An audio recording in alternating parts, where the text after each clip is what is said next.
नमस्कार दोस्तों, स्वागत है आप सबका।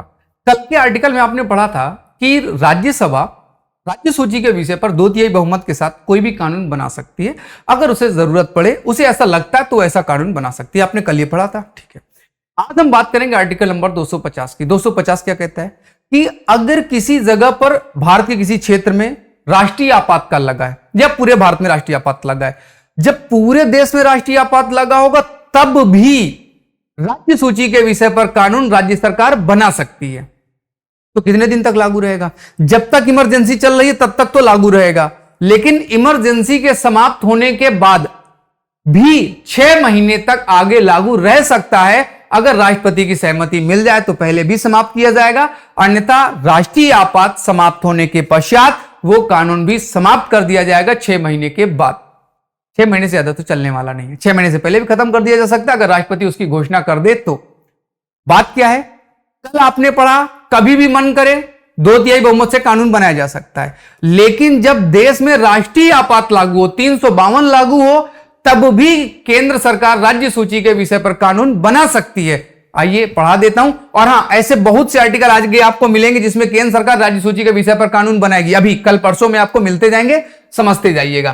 क्या कह रहा है? आपात की उद्घोषणा प्रवर्तन में हो, यानी कि इमरजेंसी लागू हो, तो राज्य सूची के विषय में उसके संबंध में कानून बनाने की शक्ति किसके पास होगी? पार्लियामेंट के पास होगी। क्या कह रहा है?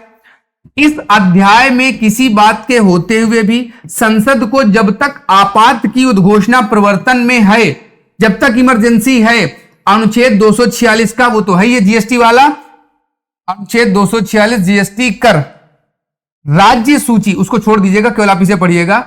इस अध्याय में किसी बात के होते हुए अगर इमरजेंसी लागू है तो राज्य सूची में प्रगणित किसी भी विषय, जो अभी 61 विषय हैं, उनके संबंध में भारत के संपूर्ण राज्य क्षेत्र या उसके किसी भी भाग के लिए विधि बनाने की शक्ति किसके पास होगी? हमारे देश की संसद के पास होगी। कितने दिन लागू रहेगा? आइए देखते हैं। संसद द्वारा बनाई गई कोई विधि जिसे संसद आपात की उद्घोषणा के अभाव में बनाने के लिए सक्षम नहीं होती। उद्घोषणा मतलब अगर इमरजेंसी नहीं है तब नहीं बनाएगा।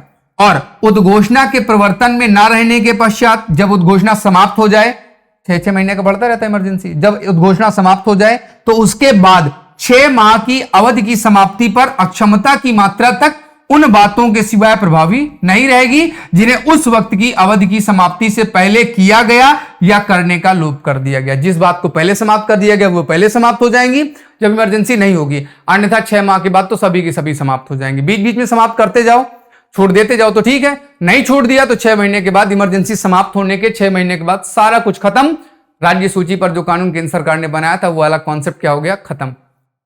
अभी आपको बताऊंगा 2 या 2 से अधिक राज्य 252 में, और अगर ट्रीटी वाली बात आ जाए तो उसको भी समझाऊंगा। लेकिन फिलहाल कल मिलते हैं आर्टिकल नंबर 251 के साथ। एक शॉर्ट ट्रिक आपको बताऊंगा, 253 जब पढ़ाऊंगा तो एक शॉर्ट ट्रिक पढ़ाऊंगा, और ये सारे आर्टिकल 249, 50, 51, 52, 53 सारे याद करा दूंगा, डोंट वरी। फिलहाल आज के लिए इतना ही, और जाने से पहले वीडियो लाइक जरूर कीजिएगा। ओके।